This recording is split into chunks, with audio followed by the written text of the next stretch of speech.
This is the MG4 and it's one of the cheapest electric vehicles you can buy in Australia right now. It's not the most powerful and it won't get you the furthest, but we're going to find out if this is some of the best bang for your buck EV motoring money can buy today.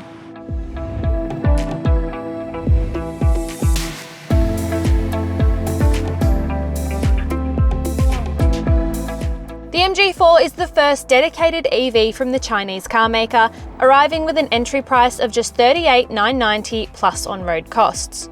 Undercut only by the BYD Dolphin, another Chinese-built electric hatch, the MG4 is the first MG model built from the ground up as an EV. Available with 3 battery sizes, today we're testing the smallest 51 kilowatt-hour option, which is said to deliver around 350 kilometers of range, but we'll see about that.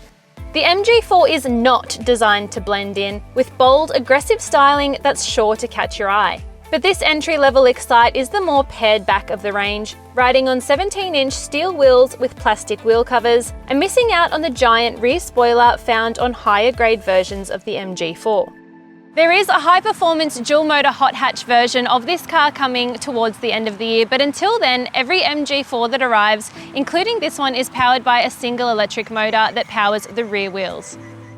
That rear-mounted electric motor produces outputs of 125 kilowatts and 250 newton meters, while the 51 kilowatt-hour battery on board can be charged from 10 to 80% in about 40 minutes using a 50 kilowatt public charging station. If you're using the PowerPoint at home, it'll take much longer. As mentioned, this is the first MG built as a full-on EV, as opposed to the ZS EV, which was based on a petrol car. That means designers had more room to play with inside the cabin, and I like how they've utilised the space. There's plenty of storage down here, and you get a shelf for your phone.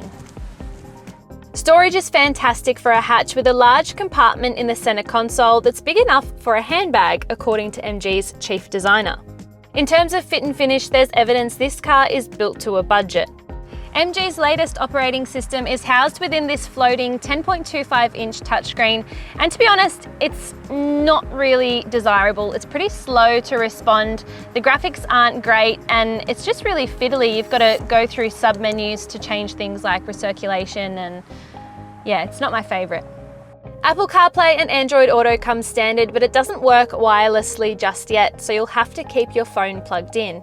You also don't get navigation until you move further up the MG4 range. A 7-inch instrument cluster is standard, and although it's on the smaller side, it's clear and easy to read. Every MG4 comes well equipped on the safety front, but again, you'll have to move up a grade if you want key driver aids like blind spot monitoring and rear cross traffic alert. The MG4's second row feels surprisingly spacious, and there'll be enough room for 2 adults to ride pretty comfortably back here, but amenities aren't as good. There's no rear air vents, only one USB-A port. There's no centre armrest, and you get these really scratchy plastics at the touch points, and some of them are actually showing signs of wear already. The boot measures up at 363 litres with all 5 seats in place, which isn't groundbreaking, but is certainly not too bad for an electric hatchback. As with most EVs, there's no spare tyre, only a tyre inflator kit.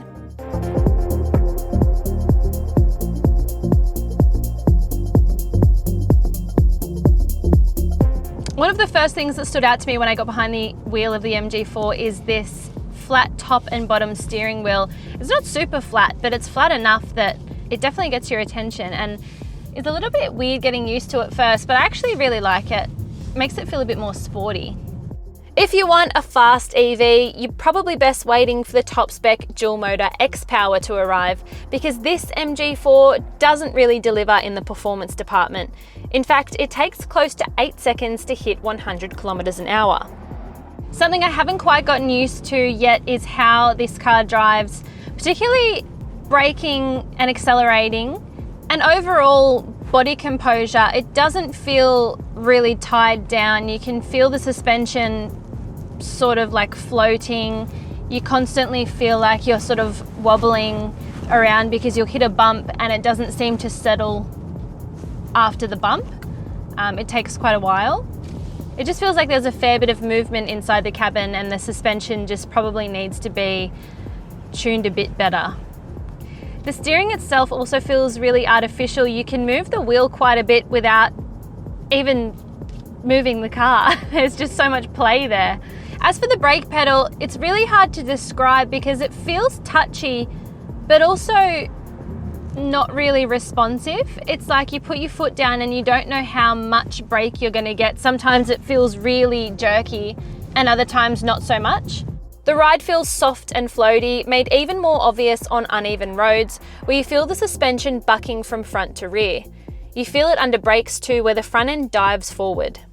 As for the powertrain, there is only a small electric motor sending power to the rear wheels, so don't expect the most powerful EV because this is not it.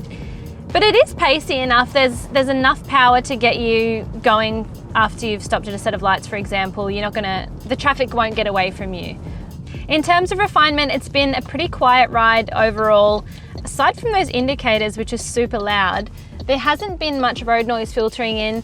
Keeping in mind we've been on pretty smooth roads, haven't been on any rough country stuff or anything like that. So yeah, you can hear the EV motor whirring away in the background. It's not overbearing, it's pretty good, and the safety systems haven't been as intrusive as we've found on others. So yeah, they're doing pretty good for the most part. Perhaps the biggest detractor of the entry-level MG4 is its tiny battery pack, which from our experience will probably get you more like 300 kilometers on a full charge rather than 350. But that'll be much less of an issue for city dwellers or those that don't do many kilometers. While vision is really good out front, you get a really commanding view of the road ahead. There's some really chunky C-pillars at the rear end that really obstruct your view of anything on the corners of each corner of the car. All in all, some driver assistance aids, namely the adaptive cruise control and speed sign recognition, could do with a little more fine-tuning, while tweaks to the suspension would improve ride and handling significantly. In terms of what you get for your money, the entry-level MG4 Excite is good value, and if you really want an affordable EV, this one will get you from A to B just fine. But if the latest technologies, driving dynamics, and a plush cabin are of importance to you, then your money might be better spent elsewhere.